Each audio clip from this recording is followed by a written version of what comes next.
The Hawker Hunter, arguably the best proportioned and most beautiful fighter aircraft ever designed. Now, this particular prototype Hunter at the Aerospace Museum at Cosford enabled the famous test pilot Neville Duke to smash the world airspeed record back in 1957 when he hit 727 miles an hour.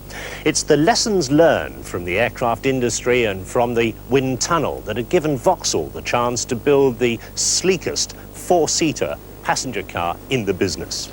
How have they done it? Well, the aircraft engineers discovered years ago that it's vitally important how the air exits a shape.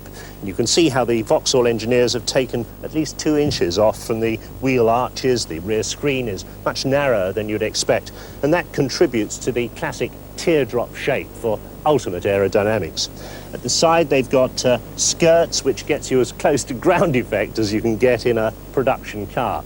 The other thing the aircraft engineers discovered, it's very important how the nose penetrates the air. Now, the distinctive shape of Calibra owes a great deal to this very low nose. They've achieved it through the use of headlamps that are only 2.75 inches in depth, and they've integrated the whole of the bonnet, the headlamps, the bumper, the spoiler, and most important of all, the undertray into one smooth moulding. Now, that gives Vauxhall a world-beating drag coefficient of 0.26, but that only applies to the 8-valve car. Most Calibras will be the more powerful 16-valve version. There they need a lot more cooling air, and they've opened up this grille, and that pulls the drag coefficient up to 0.29, about the same as a normal Cavalier. It's an example of the sort of artistic license that gets the marketing men a bad name and for which car manufacturers are notorious. Ford, of course, pioneered the market for coupés in Europe with the appearance of the Capri back in 1969. It was loosely based on Ford's highly successful American Mustang, and it was promoted as the car you've always promised yourself.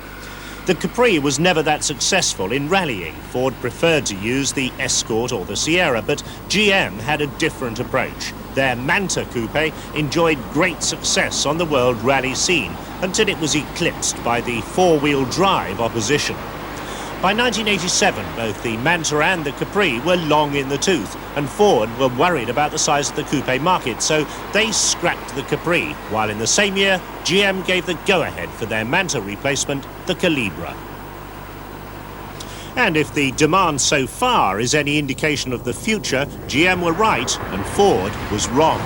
Vauxhall reckon on selling 5,000 Calibras by the end of the year, and that's more than the current best-selling coupe, Toyota's Celica, can manage in a full 12 months.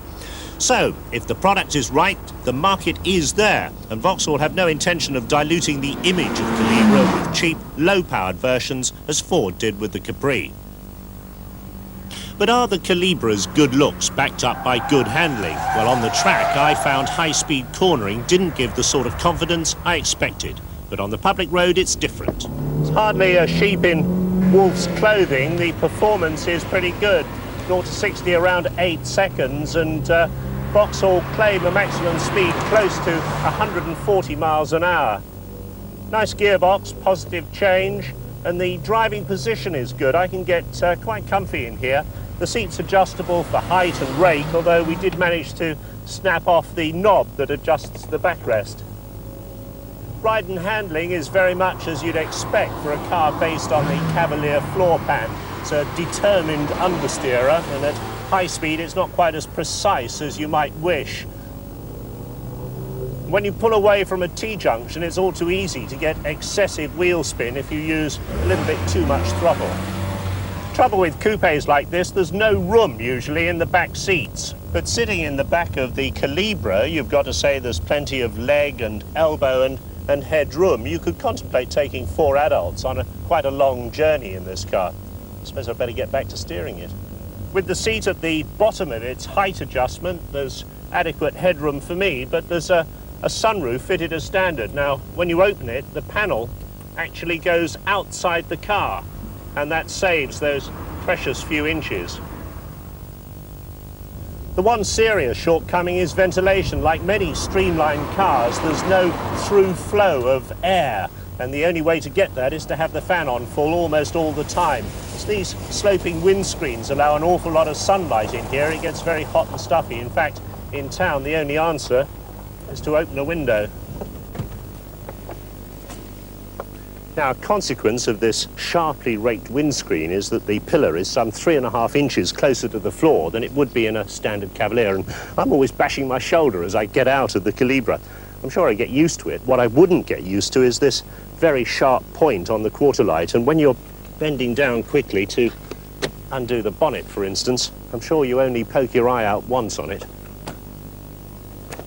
Under the bonnet is Vauxhall's well-proven 2-litre twin-overhead camshaft engine. It's in 16-valve form here, developing 150 brake horsepower, the same unit that's used in the Astra GTE and the Cavalier 2-litre GSI.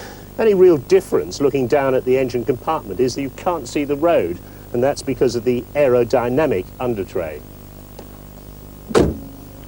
At the back, this enormous rear door occupies fully 1/3 of the length of the car. It reveals an adequately big boot, nice little storage compartments either side, not very deep, and the space-saver tyre lives under the boot floor.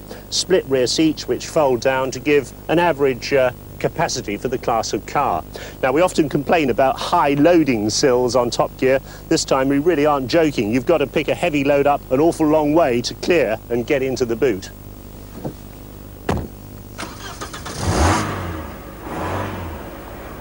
So overall, the Calibra is a fascinating marketing exercise. It's a very well specified car. I'm absolutely delighted to see anti-lock brakes as standard right across the range.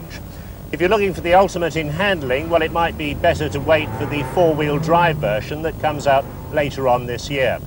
But Calibra is all about style. Now, the interior may look very much like a standard Cavalier, but the outside shape is absolutely stunning. It's going to do wonders for Vauxhall's image.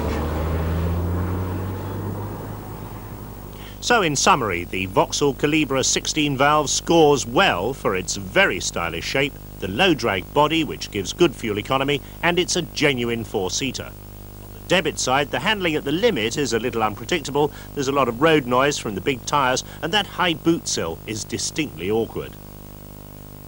Well, the Calibra is, of course, a performance car, but with that superb drag factor, it should also give very good fuel.